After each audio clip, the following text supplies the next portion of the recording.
দিছপুৰ আৰক্ষীৰ নাকৰ তলতেই চুৰৰ টেঘিল ঘিলনি চুৰৰ পৰা ৰক্ষা নাপালে খোদ আৰক্ষীও এবাৰ সাধাৰণ লোকৰ ঘৰত নহয় দিছপুৰৰ বিধায়ক আবাসত চুৰৰ হাতুৰ আমি গুৰুত্বপূৰ্ণ খবৰ জনাই আছো চুৰৰ পৰা এবাৰ ৰক্ষা নাপালে খোদ আৰক্ষীও দিছপুৰ আৰক্ষীৰ নাকৰ তলতেই চুৰৰ টেঘিল ঘিলনি দিছপুৰ বিধায়ক আবাসত চাঞ্চল্যকৰ চুৰিকাণ্ড বিধায়ক চেয়াৰমান আলী আহমেদৰ পিএছৰ কোঠাত চুৰিকাণ্ড সংঘটিত হোৱাক লৈ চাঞ্চল্যৰ সৃষ্টি হৈছে চুৰে লৈ গল পিএছঅ গৰাকীৰ মেগজিন সহ 20 জাই সক্ৰিয় গুলি লগতে চুৰে নিলে আৰক্ষীৰ পোছাক ক্ৰেডিট কাৰ্ড লগতে নিলে নগদ ধন বিধায়ক গৰাকীৰ পিএছঅ আনোৱাৰ হুছেইন আৰু আবুল কালাম আজাদৰ কোঠাত এই চুৰিকাণ্ড সংঘটিত হৈছে ইতিমধ্যে ঘটনা সন্দৰ্ভত দিছপুৰ থানাত এজাহাৰ দাখিল কৰিছে প্ৰশ্ন উত্থাপন হৈছে চুৰৰ উপদ্ৰৱৰ পৰা নিজেই সুৰক্ষিত নোহোৱা অসম আৰক্ষীয়ে আচলতে কেনেকৈ জনতাক সুৰক্ষা দিব সেই প্ৰশ্ন উত্থাপন হৈছে দিছপুৰৰ বৰঘৰতে হোৱা চুৰিকাণ্ড এতিয়া আৰক্ষীৰ ফুফুলা স্বৰূপ উদঙাই দিছে চুৰৰ পৰা এতিয়া সুৰক্ষিত নহয় জনপ্ৰতিনিধিও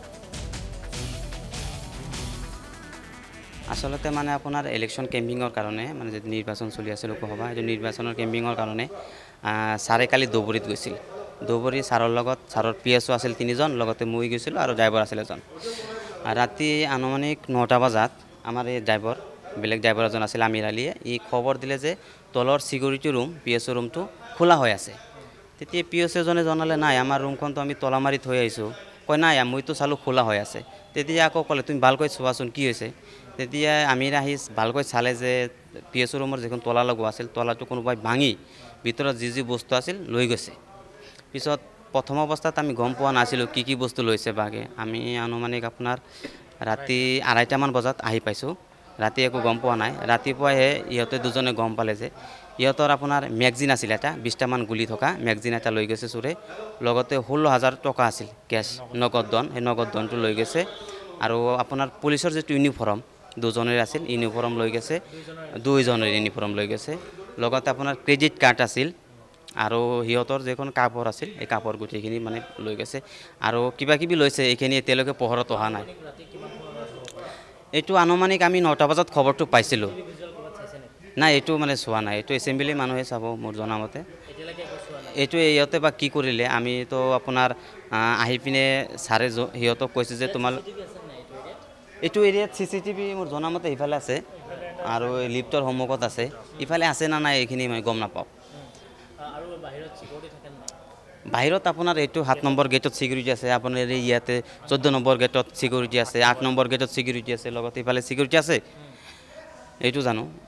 মানে ইয়াতে আপোনাৰ যেটো ৰুমৰ সন্মুখত ইফালে মানে মোৰ জনামতে সিসি কেমেৰা নাই নেকি দেখা পোৱা নাই ইয়াতে আপুনি কেনেকৈ গম পালে মই ৰাতি 9টা মান বজাত বাথৰুমত আহিছিল ইয়াতে আহি যেতিয়া দৰ্জা সোমাই কিনে চাও দৰ্জাটো খোলা আছে এটো পৰহি ৰাতি যোৱাকালি ৰাতি 9টা বজাত কালি ৰাতি আপুনি 9টা বজাত মই তেতিয়া দৰ্জাটো খোলা দেখা পাই কিনে মই যেটো আনোৱাৰ হুছেইন পিএছঅ আছে মই তেওঁক লগে কল কৰিলো যে আপোনালোকৰ ৰুমৰ দৰ্জাটো খোলা আছে কৈছে নাই আমিতো লক কৰি থৈ আহিছো তেতিয়া ক'লে তুমি ভালকে চোৱাছো কেনেকুৱা খোলা আছে মই তেতিয়া এতক ভিডিঅ' কল কৰি কিনে দেখালো ৰুমটো যেটো কৈছে যে ইফালে এটা বেগ আছিলে ইফালে এটা বেগ আছিলে বেগ দুটা নাই কিয়া কৈছে তুমি অলপ বাহিৰত বিচাৰি চোৱাছো বেগ দুটা কবাত থৈ গৈছে নেকি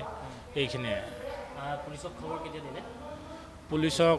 দিছপুৰ থানাত আজি কেটা বাজে দিছপুৰ থানাত এজাহাৰটো দিয়া হৈছে আজি আনুমানিক 4টা মান বজাত সাৰে কৈছে যে পিএছঅ দুজনক কৈছে তোমালোকে দিছপুৰ থানাত এটা এজাহাৰ দিয়া সাৰৰ নিৰ্দেশ মৰ্মে ইহঁতে দিছপুৰ থানাত এজাহাৰ কবিটো এইটো এজাহাৰ দিছে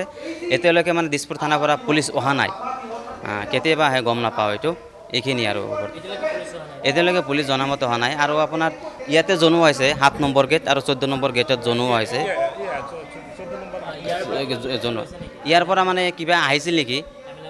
এমএলএ হোষ্টেলৰ মানে থকা পুলিচ কিবা আহিছে সিকিউৰিটি আহিছিল বতাই আই পিনে ফটো মাৰি লৈ গৈছে কিন্তু দিছপুৰ থানা যেটো কপি দিয়া হৈছে এজাহাৰৰ পৰা দিছপুৰ থানাৰ পৰা পুলিচ